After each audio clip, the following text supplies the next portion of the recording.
सबका स्वागत है मेरे YouTube channel Amit Patel physics के ऊपर। यस और नो? तो एक्चुअली मेरे पास गुजराती मीडियम की बुक है ना, और इधर अनमोल का जो डाउट है वो चैप्टर 7 का एक्सरसाइज 18, 19 और 20 तीन क्वेश्चन में डाउट है। मैं फटाफट इसको रिपीट कर दूंगा। यस और नो? तो आप इधर ध्यान से देखना। ये क्वेश्चन 7 के अंदर आपको ऐसे पूछ के रखा है, सॉरी 18 है। यस, आपको बोला है कि गुजराती में लिखा है इधर कि एक रॉकेट है, पदार्थ बोला है, ऑब्जेक्ट है, उसको स्टेप वेलोसिटी से 3 गुना स्पीड से फेंका जाता है और इतना बाहर निकल जाएगा। बट ऑब्वियसली एस्केप स्पीड से फेंकोगे तो भी बाहर निकल जाएगा। यस, सुने तो 3 गुना स्पीड से बाहर निकल रहा है, तो ये अर्थ की ग्रेविटेशन से बाहर निकल जाएगा और कोई डिस्टेंस, चलो ये वाली डिस्टेंस है, ऐसे नॉर्मली मैंने कंसीडर की। अब इधर एक खास बात बोली है, do not consider existence of sun and other planet. क्यों? क्योंकि अगर ये अर्थ के ग्रेविटेशन से बाहर निकल जाएगा तो किसी के ग्रेविटेशन में एंटर भी कर लेगा, तो बाकी सब हमें कंसीडर ही नहीं करने। और याद रखना बाबा, जो ग्रेविटेशनल पोटेंशियल तो sir minus GME m divide by r, तो सर r अगर इनफाइनाइट होगा तो पोटेंशियल एनर्जी क्या होगी? 0। बस बात हो गई है, सिंपल। देख, m मास का ऑब्जेक्ट है, इधर तूने फेंका और ये अर्थ के सेंटर से डिस्टेंस कितना है r, और अर्थ का मास कितना होगा me। यह सुनो, मैं ज्यादा डिस्क्रिप्शन नहीं लिखूंगा। इधर जब जाएगा ना तो इधर इसकी पोटेंशियल एनर्जी होती है 0। यस और नो? तो मैं सिंपल क्या लगा रहा हूं? Energy conservation. सिंपल क्या लगाएंगे? Energy conservation. तो total energy on the surface of earth is equal to total energy at a far distance from the earth, far distance from the earth। yes or no? तो ये खास ध्यान में रखना। देखेंगे, चलो टोटल एनर्जी क्या होती है? Kinetic energy plus potential energy. तो sir when object is on the surface of earth it is flown with the speed of v is equal to 3v। खास याद रखना। Potential energy will be minus GME m divide by r होगा कि नहीं? Yes और no? ये distance है ना, स्मॉल मास इधर है, कैपिटल मास m इधर है। तो total energy for a far distance मतलब काफी दूर है, तो सर वहां पे पोटेंशियल एनर्जी तो मैंने क्या बोल दी? 0। तो जो भी होगी वो कौन सी एनर्जी होगी? Kinetic energy. और उसमें v डैश, ये कौन है बाबा? v डैश है। यस और नो? तो v डैश स्क्वायर। आपको बोला है v डैश ढूंढने को, डन है कि नहीं? चलो काफी इजी है, mm कट जाएगा। यस और नो? तो रिमेनिंग पार्ट विल बी, मैं v की जगह पे 3v लगा दूं क्योंकि 3 गुना स्पीड से फेंका है, divide by 2 minus GME divide by re, और इधर बनेगा v dash square divide by 2। Yes और नो? आ गया ना? अब देखो इधर ना आपको डेटा नहीं बोला, और चलो मास ऑफ अर्थ आप लिख दोगे, अगर कांस्टेंट मास ऑफ अर्थ दे के रखा हो या तो आपको याद हो, या तो रेडियस जो 6400 किलोमीटर लिखते हैं। अगर नहीं याद है तो कोई बात नहीं, इधर देखो small g is equal to क्या लिखते हैं? GME divide by r square. Yes और नो? तो GME is equal to g into r square लिख सकते हैं। ये जो ऊपर दिख रहा है ना GME, उसकी जगह पे g इनटू r स्क्वायर, एक आगे कटेगा तो g इनटू r बचेगा। यस और नो? या तो मैं अगर एस्केप स्पीड के टर्म्स में लिखूं तो v is equal to under root of 2GME divide by r। Yes और नो? हाँ क्या ना? अगर इनका सेकंड रिप्लेसमेंट है बोल रहा हूं मैं, अगर मैं स्क्वायर करूं तो v square is equal to 2GME divide by re, ऐसे भी लिख सकते हो। तो GME divide by re is equal to v square divide by 2 भी तो मेंशन कर सकता, किसकी जगह पे? इसकी जगह पे। तो ये 9v स्क्वायर डिवाइड बाय 2। अगर उसका रिप्लेसमेंट करो v square and divide by 2 से तो v dash square by 2 done है कि नहीं? पता आपके पास v कितना बोल के रखे, कॉमन करके सिंपलीफाइड करना है, v कितना बोला है 11.2 किलोमीटर पर सेकंड में ही रखना, तो ये भी आपको किलोमीटर पर सेकंड में ही मिलेगा। आई होप आपको क्लियर है, आपको जो खास समझ में आया वही वाला पार्ट है। यस और नो? चलो ठीक है, नेक्स्ट डेटा प्लेस करके कैलकुलेट कर लोगे ना। चलो फिर नेक्स्ट कि सर एक सैटेलाइट है, मैं क्वेश्चन पढ़ लेता हूँ। यस और नो?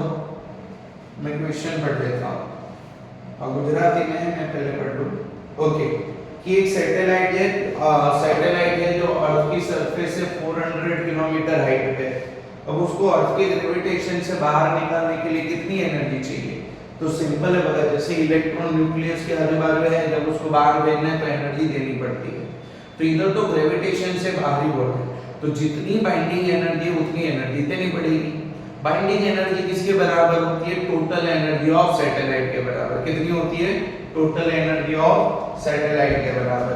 तो ये अर्थ है और इधर सैटेलाइट है, कितनी हाइट पे बताया? जितनी हाइट पे, और ये कौन है? आ रही। तो इनकी टोटल एनर्जी के बराबर अगर आप एनर्जी दोगे तो ये सैटेलाइट अर्थ का ग्रेविटेशन छोड़ के निकल जाएगा। यस और नो? तो सर एनर्जी रिक्वायर्ड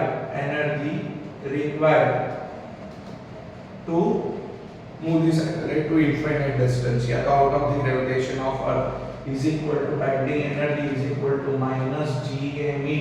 मैं शॉर्ट में लिख रहा हूँ, खाली आपको समझना है। RE plus H, yes or no, into smaller mass of satellite, yes or no? चलो बगा, ये बोला है 400 किलोमीटर और ये कितनी है? हमें पता है अर्थ की रेडियस 6400 किलोमीटर, तो ये RE plus H कितना होगा? 6800 किलोमीटर। तो minus 6.67 10 to the power of minus 11 mass of earth 6 into 10 to the power। देखो अगर ये डेटा आपको इधर भी देके रखेगा तो आपको याद है ना, तो ये इधर भी लगा सकते हो। 6400 kilometre mass of earth 6 into 10 to the power of 24। Simplification करते टाइम ध्यान रखना पावर दोनों में सेम रहेगी तो कॉमन निकल जाएगी। और सैटेलाइट का मास कितना है बता? 400 डिवाइड बाय क्या होगा बता? RE plus H, तो सर वो 6800 किलोमीटर मतलब 6.8 into 10 to the power of 6। ये 6400 plus ये 400 किलोमीटर में, तो पावर सेट करके मैंने मीटर लिखा। डन है कि नहीं? चलो फिर नेक्स्ट, तो मैं क्वेश्चन पढ़ लूं एक बार। solar mass two star head on collision and with how much speed both will strike with each other। बगल दो बड़े मास है जिनका मास सोलर मास मतलब सन के मास के बराबर है और radius 10 to the power of 4 kilometre है। Initially they are at a distance of 10 to the power of 9 kilometre and moving towards each other. लेकिन जब एक दूसरे की ओर जा रहे हैं तो उसकी स्पीड काफी कम है, नेग्लिजिबल है। तो स्पीड में नेग्लिजिबल है तो मैं दोनों की स्पीड कितनी बोल दूं? 0। यस और नो? जब दोनों पास आ रहे हैं ना, स्पीड बढ़ रही है, ग्रेविटेशनल फोर्स बढ़ रही है, तो स्पीड भी क्या कर रही है बता? बढ़ रही है। यस और नो? तो डिस्टेंस कम हो रहा है, तो कितनी स्पीड से दोनों कोलाइड करेंगे? तो इधर कोई v डैश स्पीड होगी या तो v बोल देना चलेगा। कुछ नहीं करना है अनमोल, कुछ नहीं करना है, एनर्जी कंजर्वेशन। यस और नो? तो sir initial energy is equal to final energy before the collision at the time of collision। आप बुक में देख लेना थोड़ा रेफर करके। यस और नो? टोटल एनर्जी में बात कर रहा हूं। तो इधर देखो तो सर माइनस g इनका मास में कंसीडर करो दोनों का m divide by distance r, ये मैंने इसकी पोटेंशियल एनर्जी ली। यस और नो? प्लस इसकी काइनेटिक एनर्जी प्लस इसकी काइनेटिक एनर्जी, लेकिन दोनों की स्पीड क्या है बता? नेग्लिजिबल है। 0 0 काइनेटिक एनर्जी में क्या लिखूंगा? 0। और इनके केस में क्या होगा देखो, तो sir centre to centre distance 2r है, तो इनकी पोटेंशियल एनर्जी क्या बनेगी? माइनस GMM डिवाइड बाय दोनों का मास कितना है? ms बोल देना, या तो इसको आप क्या बोल दो पता है बोल दो। यस और no? Divide by 2r। Kinetic energy final क्या होगी? तो सर इसका mass half mv² kinetic energy इसकी प्लस इसकी काइनेटिक एनर्जी हाफ mv², तो आधा आधा पूरा, तो ये तो क्या बन जाएगा बताए, mv² बन जाएगी कि नहीं, तो ये इसकी काइनेटिक एनर्जी है। तो देख इनिशियल एनर्जी कितनी है, तो minus gmm divide by r is equal to इनकी पोटेंशियल एनर्जी इधर वापस से कट करना पड़ेगा तेरे को।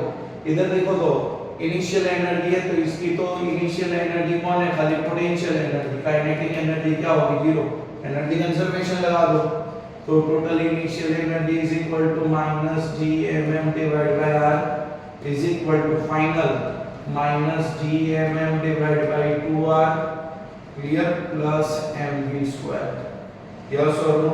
और इसमें हम क्या बनेंगे, ये भी आपको ढूंढना है, यस और नो, ये भी आपको क्या करना है, ढूंढना है।